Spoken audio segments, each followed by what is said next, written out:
everyone. You are listening to the Radio Bharati News podcast today. I, Riya Chopra, will give you the news update.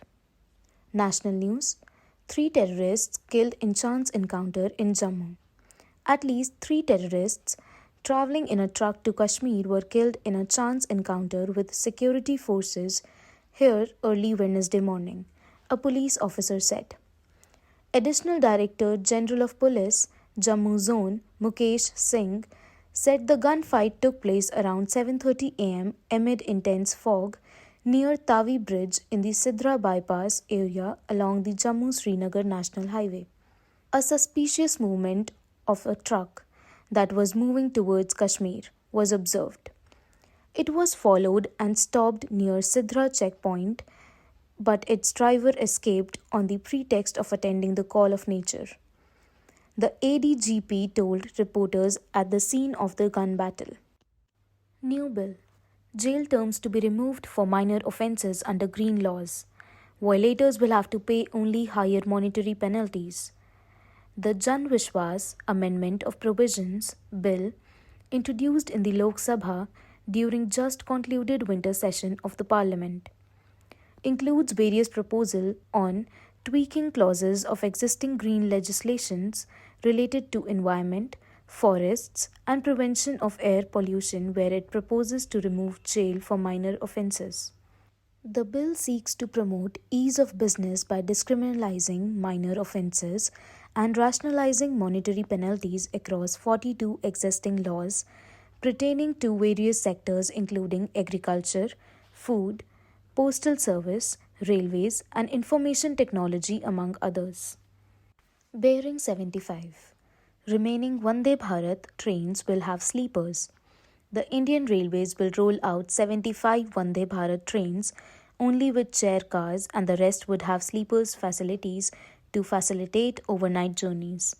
The Railway Board has directed the Integral Coach Factory (ICF) Chennai to restrict the manufacturing of chair car versions of 75 rakes.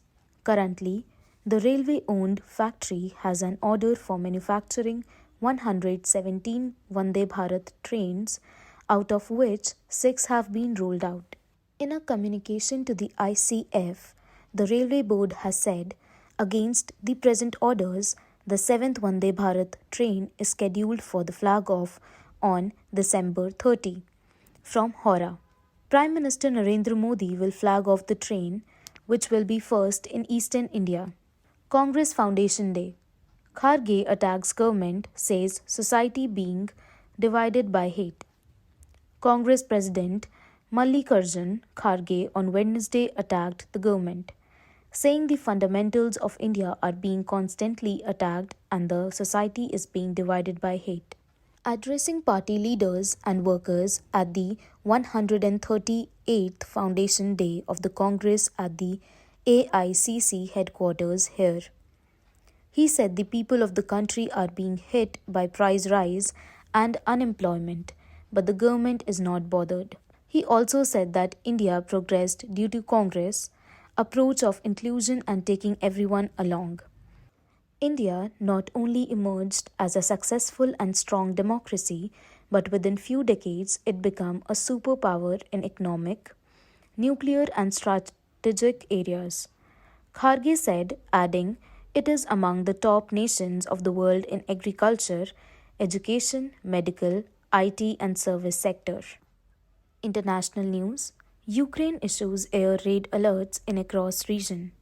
Ukrainian social media reports said the nationwide alert may have been declared after Russian jets stationed in Belarus took off. Air raid sirens sounded across all Ukraine's regions on Wednesday, officials said. Chinese are turning to black market for Indian COVID drugs amid surge. Report: Chinese are opting to get cheaper but illegally imported generic drugs from India. South China Morning Post reported. Chinese residents have turned to the black market for generic COVID drugs amid an unprecedented pandemic outbreak in the country, a report said.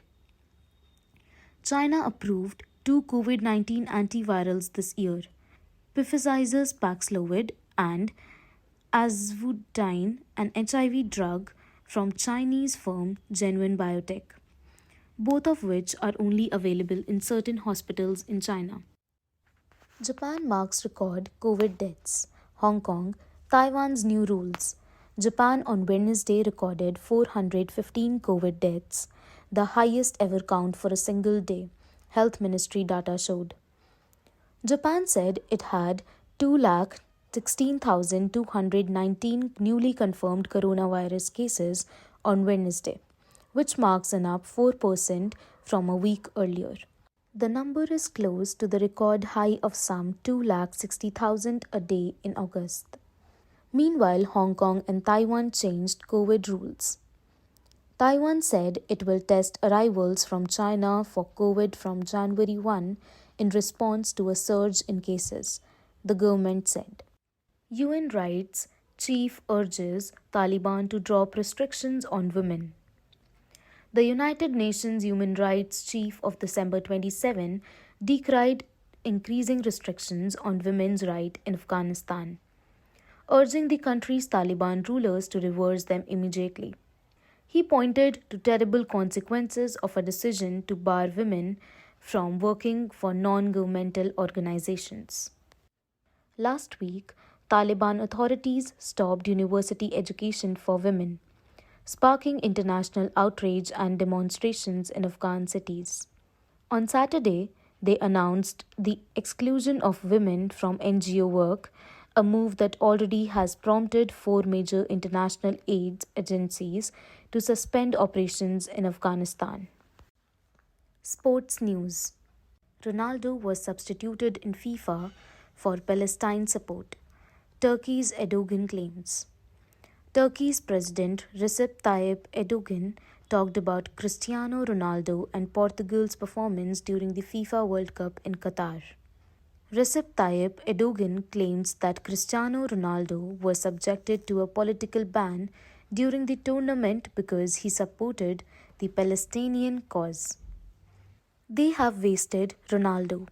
Unfortunately, they have imposed a political ban on him. Recep Tayyip Erdogan was quoted as saying by Al Jazeera. Rishabh Pant not included for Sri Lanka ODIs, T20s. In a clear indication of where the team is heading, the Senior National Selection Committee in its final meeting to pick the squad for India Limited Over Series against Sri Lanka have named Hardik Pandya as vice captain for the ODIs as he continues to lead in T20. Similarly, Sanju Samson has been dropped from the ODI squad but has been included in the T20s, meaning he is unlikely to be in the scheme of things of the World Cup next year. KL Rahul and Ishan Kishan has been named as wicket-keepers for the ODIs. The frosty weather in Delhi was always going to test the visiting Tamil Nadu team on the first day of the Ranji Trophy match against Delhi here at the Kotla. Men's Hockey World Cup 2023. The tiebreaker rules to decide pool rankings. 16 top teams will vie for the coveted Men's Hockey World Cup trophy in Odisha, when the 15th edition of the showpiece event is co-hosted by the cities of Bhubaneswar and Rourkela from January 13 to 29. It will be the second consecutive time that Odisha will be hosting the Men's World Cup, which in 2018 was held at Bhubaneswar Kalinga Stadium alone. Weather. Today's temperature in Delhi is 19 degrees Celsius. Day's maximum temperature would hover at 21 degrees Celsius, while minimum temperature is predicted to be 8 degrees Celsius. That's all for the day. See you tomorrow with the latest update. Till then, stay tuned to Radio Bharati.